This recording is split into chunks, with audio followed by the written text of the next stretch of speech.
Samaritan women. For the past 10 years, we've been really leading the charge in the fight against human trafficking, providing awareness, information to our communities, in particular our faith communities, about the issue of human trafficking. We also have had a 2-year restorative care program for survivors of domestic human trafficking.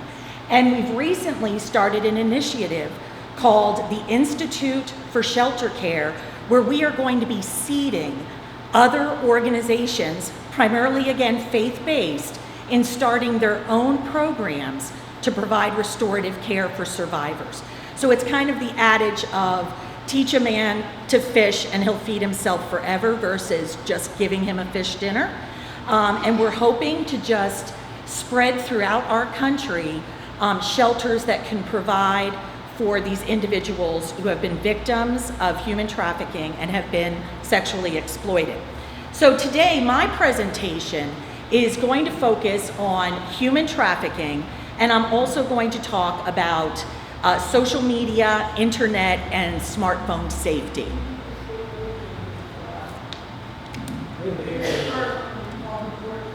Yes, okay, better? Okay, all right, well, thank you for letting me know. So without any further ado, I'm going to start the presentation by going over the definition of human trafficking. And as a 5th grade teacher and previous reading specialist, I've kind of chunked it. This is the federal definition for human trafficking, and I've broken it down. It's into the what, the how, and the why. So the what, most importantly, is a criminal act with all of those ing ending words, recruiting, harboring, transporting, etc., of a person age 18 or older for the purposes of labor or services. How? Through force, fraud, and coercion. And why? The most important thing to know about that, the why of it, is to exploit another person. That's really basically what it is. It's taking someone else and exploiting them for a different individual's either pleasure or profit. So how does this happen? The number one commonality of every woman who's come through our house, every book I have read on human trafficking, any presentation I have gone through, is that there was an individual who had either a lifetime of vulnerability or a moment of vulnerability. And a trafficker, a predator, an evil person preyed upon that. Predators can sense vulnerability a mile away. They know what they're looking for, and they look for the most vulnerable individual, and then they fill that void that that individual is looking for. So you have a vulnerable individual, youth or adult, male or female. They are preyed upon by someone who is looking to profit themselves. Wouldn't go anywhere if there weren't people in our society who were willing to buy a person for their own pleasure. And that whole equation up there ends up equaling a victim of sexual exploitation and sex trafficking. Whoops, I guess I did hit it. I put this up because this is rarely the victim and even more rarely the story. I mean, I think now we're up to like Taken 5 in the movie theaters. And you know, you've got Liam Neeson, and he's a special undercover agent, and he can beat down 5 Russian thugs in a brothel by himself. That doesn't happen. That's not what happens. It's not a young girl who's gone overseas with her girlfriends to study abroad. Now, there may be some overseas abductions, etc., but more often, and I think Julie will attest to this from our population, our survivors usually were either lured in by somebody that they grew to trust and believed cared about them, or they were actually led into the life and abused by someone that they knew previously, maybe even a family member. And very few of them have someone who is advocating for them and searching the world for them like Liam Neeson did. So I think our media tends to kind of skew sometimes the issue of human trafficking You know, we've got Pretty Woman, we've got the Taken movies. However, I will say recently, we've seen more of a trend to get the more honest story out there. And I would encourage you all to watch some of the different videos. We were just talking to the pastor about a Hulu, I think it's on Hulu or Netflix, a documentary called The Tale. There is a documentary out there called I Am Jane Doe, which is about 3 underage victims who were promoted and advertised on Backpage, and how their parents took a lawsuit against Backpage, saying they were breaking the law by advertising their daughters for sale. So there's a lot of stuff out there. 48 Hours did a great anti-trafficking presentation, walk through the life of a victim and how she was lured in. So we are getting better, but we have to be aware in our society of things that are not accurate. Movies such as this. I know on MTV, maybe a few years ago now, there were shows, Pimp My Ride, Pimp My Crib, and it was all about, you know, blinging out somebody's car or their residence. But pimp is a bad word. Pimp is a bad word. We shouldn't just toss it around. I mean, I've done tons of presentations in high schools, college campuses, and have literally heard, oh, he's such a pimp, look at him with all the girls around him. Not a good phrase. A pimp is a bad person. A pimp is a predator. And throughout my presentation, I will use the word predator more often than pimp. So who is the victim? Just a couple of bullet points on it. First of all, victims come from any age, ethnicity, geographic area. We have provided care for residents in our program from 22 plus states across the country. I can tell you, as a speaker for TSW, I usually Google the area that I'm going to speak. I've spoken as far west as Garrett County. I've spoken down in southern Maryland. And I always Google to see what kind of activity there is. Every county in our state has had some type of trafficking incident occur. And I feel very confident saying every state in our country has trafficking going on in it. I mean, out in Garrett County, when I spoke out there to a women's civic group, I Googled, there had been an arrest in Cumberland, Maryland, which is actually Allegheny County, but right next door, of 14 men involved in a trafficking ring. Who would think of that in Cumberland, Maryland? Let alone here in the outskirts of Baltimore. I mean, we certainly are known as one of the top 10 sites for trafficking. And a lot of that is due to the fact of our proximity to major thoroughfares. We've got 95, we've got 70, we've got 83, we've got 81. We've got major hotels, airports, ports of call, major sporting events, which will lead me into one of my next slides. But before I do that, just any geography, any age, any ethnicity. The second bullet point up here, about 27% of females will be sexually molested before the age of 18. That's a pretty significant statistic. And I had mentioned I speak to a lot of high school groups, college groups, and I'm sometimes talking to a group of 100 plus, and I know out there is someone who is potentially a victim of molestation. And one thing I always say, a caveat that goes with this, it is never the victim's fault. The perpetrator tries to make it seem like it's the victim's fault. And they play the shame and the blame game, but it is never the victim's fault. And you know, boys, our young boys and young men are also very much being preyed upon. In fact, it's one of the fastest growing segments in human trafficking right now. 85% of our survivors come from substance abusing homes, whether that's alcohol or drug related. An astounding number, like in the 94 percentile, have been sexually abused. Really as children, our timeline that shows their adverse childhood experiences, the average age for the onset of sexual abuse was 8 years old. So if that's not a red flag and an indicator for vulnerability. Another thing that I'll talk about briefly later on in my presentation is porn. Porn is really just totally emerging itself into our society. It is so easy for children now to be exposed to it. In fact, as young as 7 and 8 years old, they're being exposed to porn. So all of these things can cause an individual to be vulnerable at any point of time. All it takes is one little compromise, one bad decision, and they can be drawn into something as horrific as trafficking. So the truth is, victims are rendered vulnerable long before a pimp even finds them.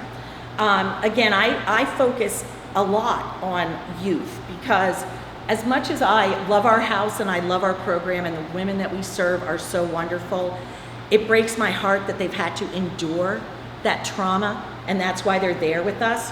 What would be wonderful is if we could prevent all of that from even happening, and we can get to them at their point of vulnerability before a predator does.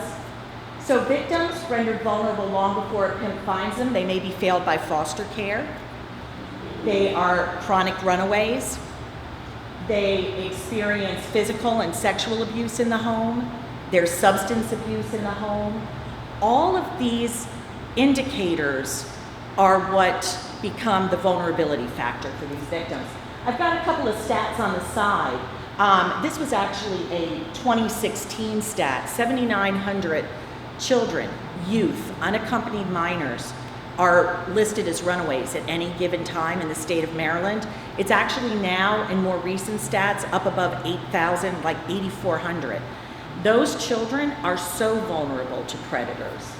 And the second little quote over there, human trafficking is happening in every school in Northern Virginia.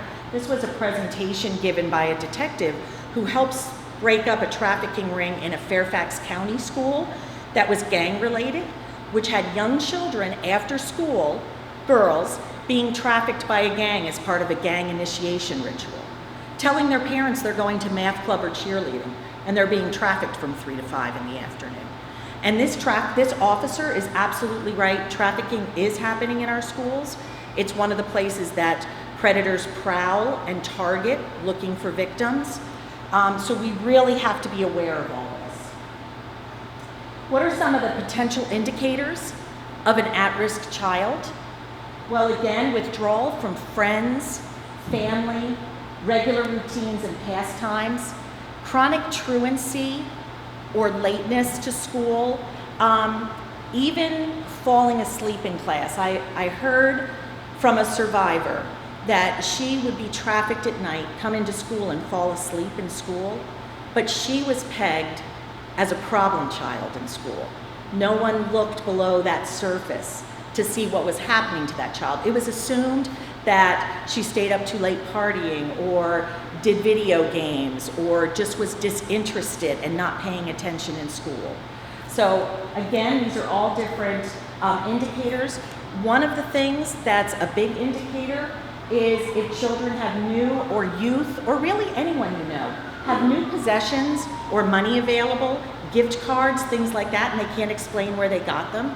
I mean, one of the biggest things is if your child, because a lot of times traffickers will give cell phones to their victims. That's their way of keeping in contact with them and keeping the predators kind of out of the melee of it that kind of keeps them arm's length. And a child will say, oh, it's my friend's, I'm borrowing it. Who lets somebody borrow their cell phone? Nobody. It's like an appendage for most people.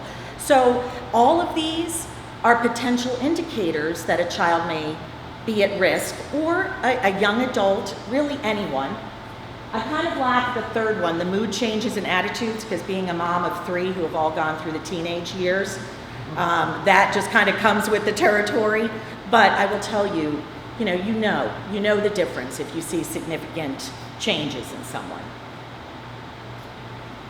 So now I'm going to kind of switch gears and talk a little bit about those who are the perpetrators. I recently went to a presentation by the Howard County Vice Squad on human trafficking, and they shared how they classify the pimps that they most commonly see, or the traffickers. The Romeo pimp, the gorilla pimp, the buster pimp, and the bottom girl. And actually, they all sort of make sense once you know what they're related to. So the Romeo pimp is the fraud. He is the one who offers, and also the most common, wouldn't you say, Julie? The most common that we see.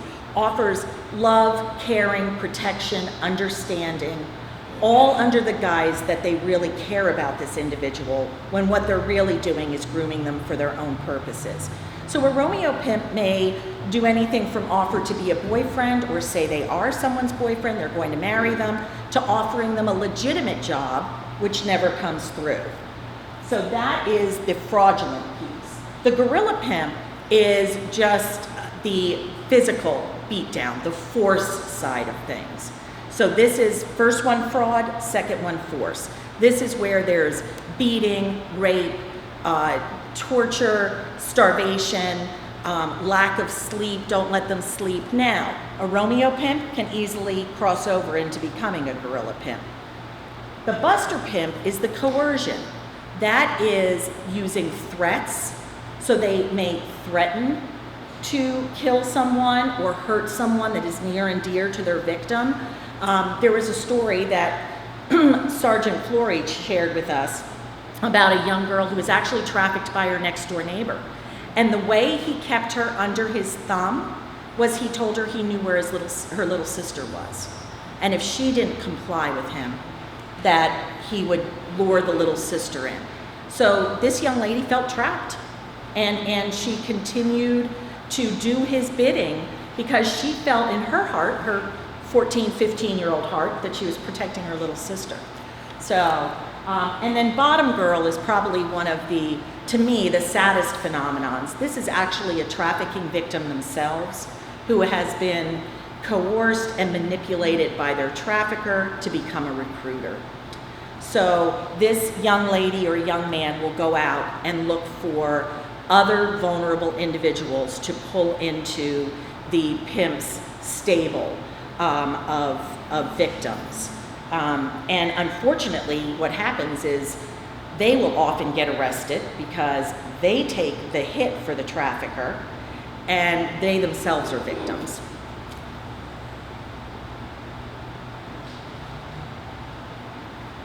There we go. So these are mugshots of actual convicted traffickers.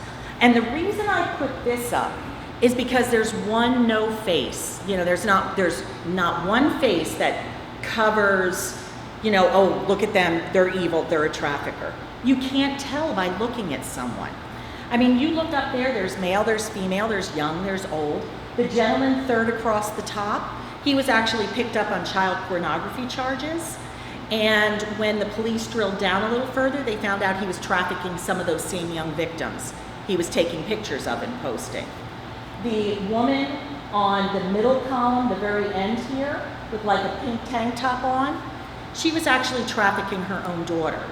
She had a drug habit, and to support it, she sold her daughter. But perhaps one of the saddest ones, and an example of a bottom girl, I was giving a presentation in Curtis Bay, and one of my audience members said, that second one in the blue shirt, that's my cousin, and she was a trafficking victim herself. So that is a bottom girl. So again, you really can't tell just by looking at someone. And our media, our movies sometimes gives us the impression that, you know, you can see somebody, you know, in platforms and, you know, coming down the street, like, you know, with all this attitude. And no, that's really not what it is. It can be anyone. And this can show you and kind of give you a visual of how easy it is then for someone to fall prey. They feel like, oh, this person listened to me. They let me sit down and talk to them. They're gonna give me someplace to sleep. They provided me my first hot meal in a while. They think I'm beautiful.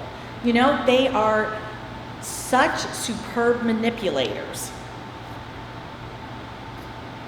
So this next slide is a little bit of what we call the manufacturing process, because make no doubt about it, what human trafficking is the taking of an individual, a human person, and turning them into a product. So a trafficker takes a person, strips their humanity, and makes them a commodity. And this is exactly how it happens. It begins with identifying. And this is the what portion, the first portion of the definition I showed. So it begins with identifying, and we often call this the honeymoon period, where they're, making promises, they're providing care, they are showing what appears to be a very kind and or loving side of them. Again, all just a facade. It can quickly start to turn bad, and there may be some abduction and coercion there, but usually that starts to happen in the second phase, the harboring. And at this point, this is where, going back to the slide about indicators, where it says when kids start to pull away, or an at-risk youth starts to pull away from friends, from activities they normally participate in, that usually happens in this harboring phase. Because at this point, the predator is saying, you don't need anybody else but me. I'll take care of you. These people don't appreciate you the way I do. Don't tell your parents anything, because they're not going to understand our relationship and how much I love you. Well, of course they won't, because if that's a 29-year-old man and a 13-year-old girl, that's just not right.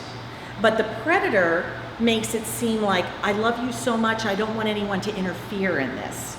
But really all they're doing is pulling that poor victim away from those who really care about them. Transporting doesn't have to happen. As I just mentioned in that story, there was a young woman who was actually trafficked by her older next door neighbor. But transporting does cause more disorientation to the victim, more reliance on the trafficker, which helps build some trauma bonding and some of that Stockholm syndrome you hear about. And it is very common, as we mentioned, that 95 corridor, many of our women were trafficked from New York City down to Atlanta or even down to Florida, and then just constantly moved in a pattern up and down the coast.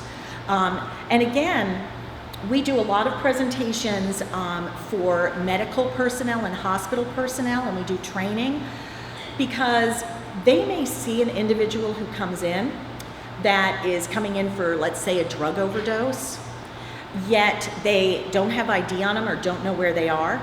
And a lot of times that's just associated with the fact, they're homeless or living on the street, they've got a mental illness, or they're drugged out. They may be a victim of trafficking who's been dumped. So we're trying to remove some of the misperceptions or blinders folks have to kind of dig a little further under the surface to really find out what's going on with this victim. So that's transporting. Provisioning. At this point, and this is the one that I always find very ironic, at this point, the person who has stolen everything from this victim is now providing everything for them. So they're providing shelter, housing, the clothing they're wearing. They might be taking them, to get nails and hair done, etc. So that individual has become completely reliant on them and starts to see them more as a provider, even though they've taken everything from them in order to become their provider. So it's like this dichotomy. It really leads to what we often see, and I had just mentioned earlier, of the trauma bonding or the Stockholm syndrome, where they start to rely on that predator. And the predator also tells them, I'm the only one who cares about you. Nobody's looking for you, even if somebody is. You're not worth anything else. You're not good for anything else now. Nobody's gonna want you. And when someone hears that kind of stuff over and over and over again, they believe it. I mean, again, we have to realize that so many of these individuals were picked out and groomed at a moment of vulnerability or because of a life of vulnerability. That person knows exactly how to manipulate them. So they are provisioning and providing everything for them, controlling when they eat, when they sleep, etc. And at that point, they have obtained their product, and they will either then put this woman out on the streets, they will arrange dates for her, or maybe even sell her to another trafficker or another gang or group. This is the how portion, and again, we've sort of discussed it, so I don't need to spend a lot of time on this slide, but the red column is the force, the green column is the fraud, and the purple column is the coercion. So this is how these predators break down their victims. Most commonly, with the force side of things, absolutely there's beating. We see an awful lot of branding. Traffickers are very egotistical. They are very much into the power game. In fact, that's really power and making money is really what trafficking is all about. We have had women come in, and I've met other survivors, tattoos on shoulders with traffickers' names in them, oftentimes in like a crown. They're just very egotistical and very "you are my property." A brand shows property ownership. Confinement, captivity, starvation, isolation, telling them how much they can sleep a night, sleep deprivation, sleep and food deprivation. At that point, you're pretty much desperate to do anything. The fraud, we have seen many women, and I've read a lot of stories about women who were lured in by deceptive offers of employment. One of the biggest ones to warn your children about is the modeling ploy. And it has been documented and recorded in every mall in the state of Maryland. And I actually did a presentation not too long ago at Mount Hebron High School. And when I was talking about this, one of the young ladies raised her hand and said, "My friend and I were just approached by somebody at the mall." They will come up with things like, "Has anyone ever told you how beautiful you are? You would be a great model for whatever the store du jour is, Abercrombie, Hollister, whatever it is. I'm a photographer and I can do a portfolio for you." And they will give what looks even really like a legitimate business card or a legit web page, a legit email. And believe it or not, again, they're targeting individuals that they think they may have a shot at getting a little piece of their vulnerability there. There are children who follow up on that, and they get pictures taken, and it might even seem legit at first. And there may be like some decent photos taken, but before long it devolves. Take off your top, do bathing suits, do this, act like this. And by the time this 14-year-old starts to feel like something's not right and wants to leave, that predator already has the ammunition they need against this individual. They will say things like, "I've got pictures of you and I will post them everywhere." And now as adults, most of us would say, "Well, then I am going to take your butt to court," because Maryland has great sextortion laws. But that's not how a 14-year-old and even some vulnerable individuals think. They think, "Oh my gosh, I got myself into this mess. I'm gonna have to live with it. I gotta get myself out of it." So oftentimes they're lured and held. The threats toward the victims, this is the example I gave about the young girl whose little sister was threatened if she didn't do what the trafficker wanted. There was a story in the Baltimore Magazine, probably about a year or so ago now, about a young woman who went missing, and her mother reported her to the police, and a vice detective got the case and through Backpage tracked her down and actually arranged a meeting with her. She was being trafficked, arranged a meeting with her in a hotel in College Park. When he arrived and got inside the door, he told her, "I know who you are." Her name was, I believe, Ashley. "I know your age, and I'm here to save you." And she goes, no, you've got the wrong person. That's not me. I'm 19 years old. And he said, "No, we've been following you and we have your trafficker." As soon as she heard that, she broke into tears and she said, "I thought I was never gonna get out of this, and I was told I wouldn't leave unless it was in a body bag." So she was so scared that if she told, and she was recovered and picked up in College Park, Maryland, in a hotel there. And I live not too far up the road from there. So, this is happening right out in our communities. So why does this happen? Well, I mentioned the power and I mentioned the money. Human trafficking is now the second largest illegal criminal enterprise globally, behind only drug trafficking. It has surpassed illegal arms trade. So again, that is the whole premise of taking a person and making them a product.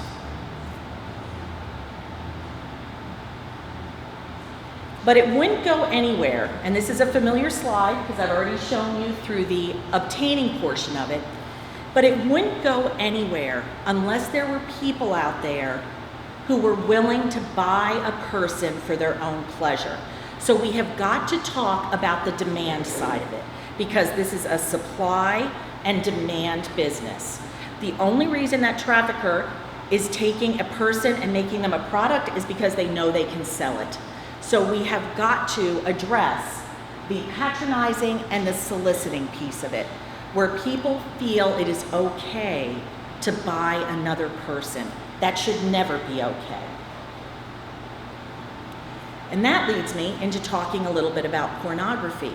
I went to a presentation at the Johns Hopkins Applied Physics Lab, and it was given by a gentleman from the Center for Missing and Exploited Children.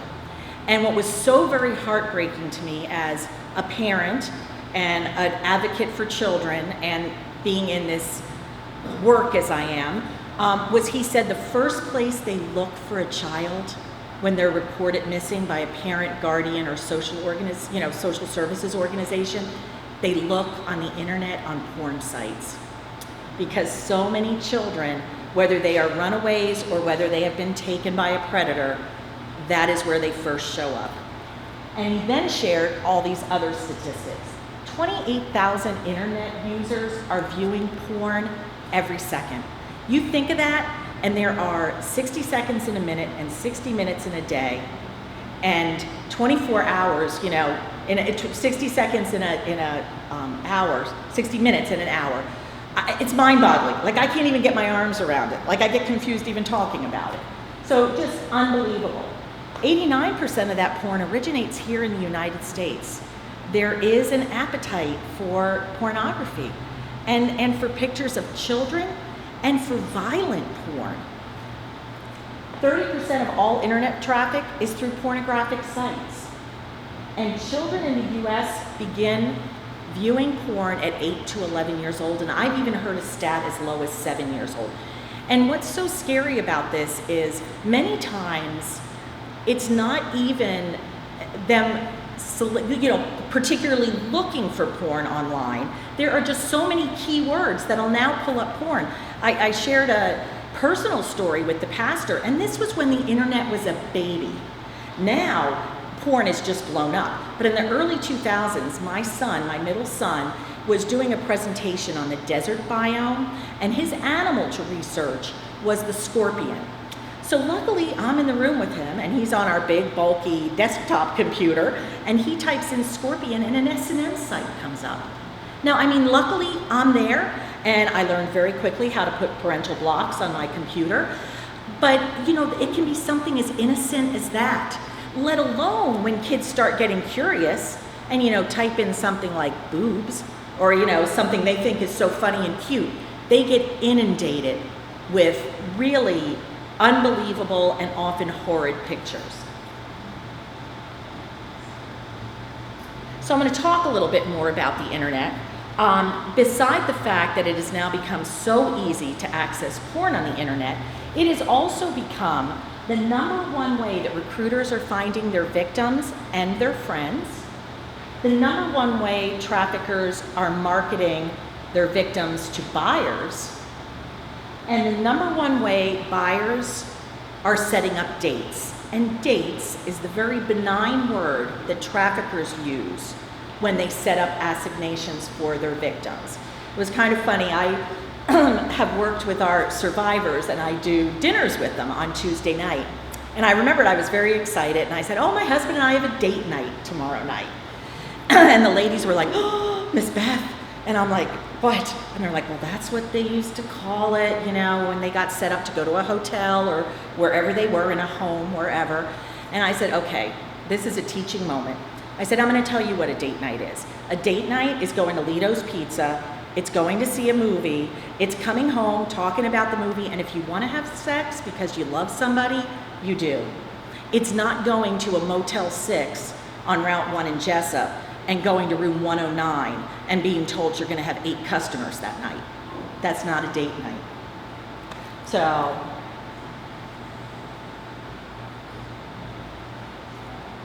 So that leads me to, talking about how the internet has just exploded porn, which has started to work on the psyche of individuals, It has started to change our perception of healthy relationships. It's so readily available. People are now for sale, listed in various ways on the internet for someone to purchase. How do we protect ourselves? How do we protect our kids? So I do a lot of talking about good digital citizenship and what that means. I looked at, there's a great website out there called NetSmart, NETZSMART.org. And I was looking at their website, and they did a survey of child psychologists and parents. And they asked the child psychologist, when do you think it's a good age for a child to have a smartphone? The child psychologist said 9th grade at the earliest. Parents said as young as 4th grade. You would kind of think it would be maybe the opposite. It was very eye-opening to me. And I know it was a great relief when I gave my daughter her little flip phone Razor or whatever it was when she was in 6th grade, because she could call me when she was done with this club or that club or soccer practice or whatever it was. But as these phones progress, and now, let's face it, you don't see too many basic phones around now. Almost everybody has a little mini computer in their hand. That gives our children access to so much that we don't want them to have, but even scarier, it gives bad people access to our children. And that is what predators are doing now. They are trolling through social media, Instagram, Snapchat, Facebook, whatever you use, and they are looking for certain key things that will indicate a good potential target for them. So for example, and middle schoolers, high schoolers, even adults, we love to just throw everything out there. And it could be as benign as, oh, I went to a great barbecue last night. But it could be, I hate school, I want to run away, I hate my parents, I have no friends. All of these are things that predators control on and latch onto, and then they'll kind of follow that person. And they will start to, what I call, kind of pre-groom them, learn as much as they can about them so they can step right into the role of being a friend or being a boyfriend. True story about a Facebook situation that I read about. A young girl on Facebook, this was a number of years ago, got a friend request. She looked at it and she said, oh my gosh, this individual is friends with 8 of my friends. You know, they know so-and-so, Bobby and Susie and Jimmy. So they must be okay. Had no idea who this individual was, friended them. It ended up, that individual ended up being a predator, personal messaged this young woman, set up all kinds of chats and conversations with her, without ever meeting her, convinced her to run away with him. And she ended up being trafficked. Now, this case went to court, and it ended up that this gentleman did not know any of those other people, but he was targeting her because of what he saw on her social media. So he sent friend requests to all her friends, knowing that out of, 640 friends, he'll get some of them that accept, not knowing him. And he wasn't interested in them at all, but he knew it gave him a better shot of getting in contact with her. So you have to be so careful on social media. And I always say to people, I often start my social media presentations when I'm talking to youth. I will stand up there and I will say, hello, my name is Beth. I'm a 6'1", 128-pound Swedish model. And they're like sitting there going, what? And I said, yep, if I decided to put that on the internet and I added a couple pictures to it and I created a phony bio, that's who I could be. So you really need to know someone, and parents, I would encourage you, just make sure your children know that there are people out there that do very devious things. Even now on some of the popular game sites, my nephews play that Minecraft. I just read a story about there's a chat room on Minecraft, and you're supposed to be 14 or under, but who knows that? And that predators are getting into this Minecraft chat room on a famous and popular kids game and luring kids. So, don't post personal information online. A lot of people don't even know there's a GPS on your phone. Anytime you take a picture or a photo, you are giving an individual a link into where you are. So disable GPS, share information with an adult, your parents, someone who you trust, and for parents, make sure this line of communication is open with your kids. Always, always tell someone if you are receiving unwanted emails, text messages, Snapchats, Instagrams. And also about Instagram, don't believe they go away, okay? They like disappear in 30 seconds, ha ha ha. They are somewhere out there. And people can screenshot them and people can do all sorts of things. Terrible story out of Utah that I just read about a young man who committed suicide because he was approached online by someone that he thought was another young lady living in like California or something, ended up wasn't even in this country. Talked to him, sent pictures to him, wanted pictures back, sent a picture of, pardon the term, is junk, and so she now had an explicit picture of him and started threatening him. But it wasn't even a her, and it wasn't even in the United States of America. Asked him to send money. He went to his bank account and took out money he had made mowing lawns and sent this money. Wasn't enough, kept getting threatened. When he committed suicide, his parents said, gosh, what triggered this? We had no indicators. They looked at his phone. He had been receiving text messages and Instagram messages, as many as 60 an hour, bugging him and harassing him. I've got these pictures, I'm gonna post them, you're worth nothing, you're gonna get in so much trouble. And this kid believed it. So don't think things go away. People can save them. And then my last one up there is follow YAPI. And YAPI is an acronym for what you should be aware of and not do online. So do not give anyone or post anywhere your full name, your birthday, any other personal information, your address, passwords, even your best friends. I mean, it's okay to give parents passwords. In fact, I would strongly encourage it, a parent or a trusted adult. But even your best friends, things change so much between 6th grade, 7th grade, 8th grade, all through high school. I mean, I think my daughter probably had 3 best friends throughout that time frame. And you know, a boyfriend she thought she was gonna marry that now she doesn't even talk to. So that's what happens. You don't give out personal information.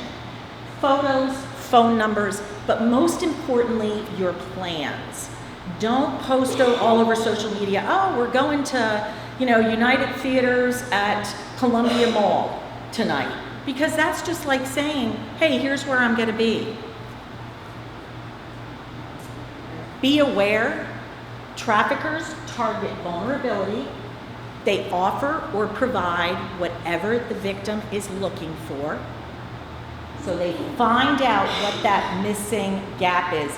Back in the second or third slide I showed where it had the definition of, well, who is she? And it said something about 1 in 3 children are now raised in single parent homes.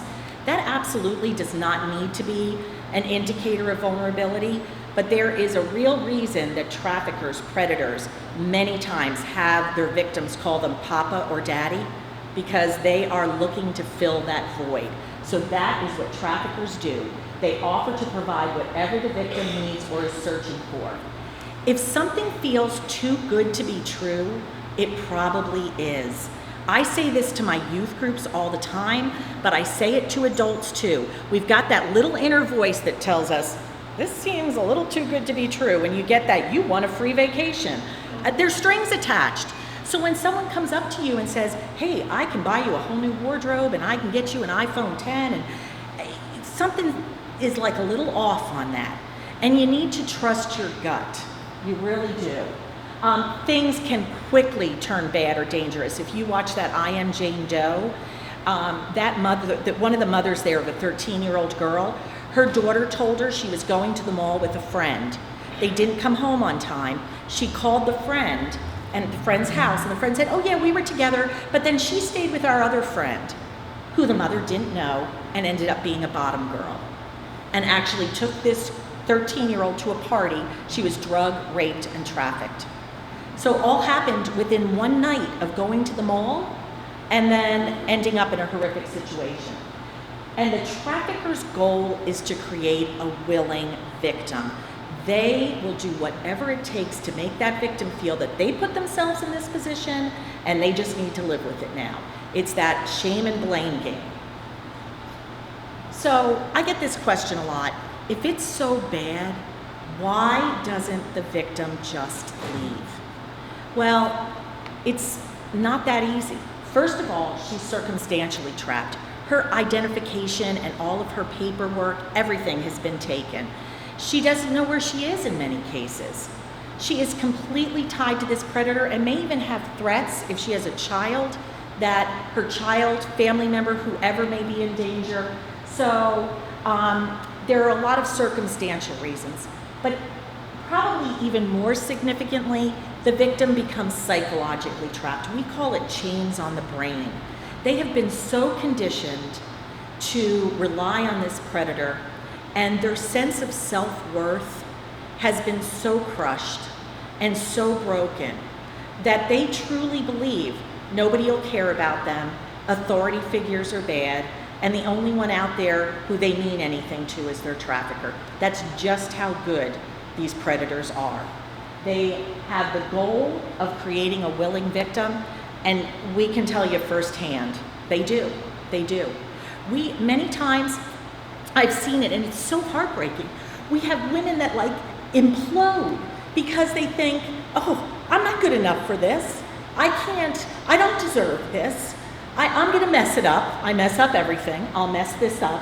So they've been so conditioned to believe that they are not worthy. And this is what it leads to. These are pictures from the Salvation Army. These are actually collected mugshots of trafficking victims.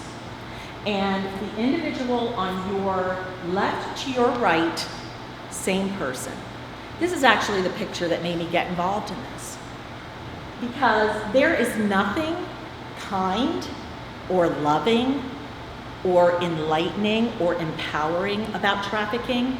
It's the exact opposite. I mean, there's women up there with broken eye sockets, broken jaws, no hope. So, in our home, we might get them second, third, or maybe even fourth picture. How nice would it be if we could prevent all of that from even happening? So the truth is, human trafficking victims endure repeated traumas. They have pre-trafficking traumas. They're vulnerability indicators of maybe childhood sexual abuse, physical abuse, substance abuse in the home, violence, family trauma, all isolation, loneliness, bullying, all of these things. Then they have their trafficking traumas, severe violence, rape, abortions, loss of a child, hurting others, being forced to hurt others or witnessing it. But even when they come to us or programs like ours, they've got post-trafficking traumas. Who's gonna want me now? Who's gonna wanna marry me if they know my history? Who's gonna wanna have a normal relationship with me? How can I ever repair things with my family? I don't have a high school diploma. I don't have a college degree. I don't have job skills. So you just see that continuation of the trauma played out. So protect yourselves, your loved ones, your friends.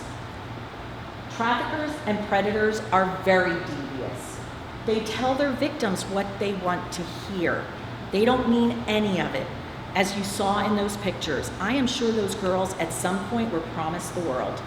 I'll give you your own place to live. You'll have a bed to sleep in. You'll have meals. You'll get your nails done, your hair done. All that stuff that sounded so wonderful didn't pan out. If something feels weird or off, I can't say this enough and emphasize it to your children, your loved ones, grandchildren. If something feels weird or off, trust your gut.